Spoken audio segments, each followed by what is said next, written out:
নমস্কার, আমি Piyali, senior PHN Daspur ব্লকের। এই ভিডিওটি নিয়ে আসতে বাধ্য হলাম। ফিল্ডে কাজ করতে গিয়ে বেশ কিছু সমস্যার সম্মুখীন হই। তার মধ্যে একটা হলো ডেঙ্গু নিয়ে অ্যাওয়ারনেস থাকা সত্ত্বেও একটু রিলাক্টেন্ট ভাবটি।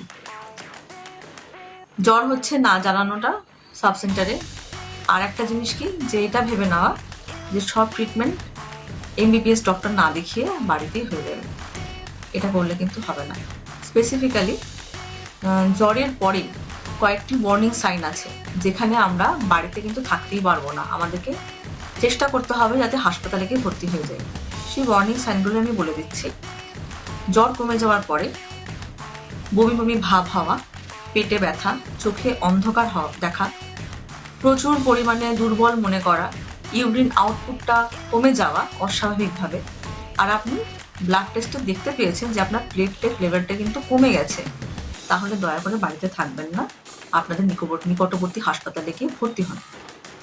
তাই আমার আপনাদের কাছে একটাই অনুরোধ, আপনাদের যদি জ্বর হয়ে থাকে বা আমার বলা সিমটমের একটাও থাকে, তাহলে দয়া করে বাড়িতে থাকবেন না, নিকটবর্তী আশা দিদিকে জানান এবং কোনো হাসপাতালে গিয়ে কোনো ডক্টরকে দেখান।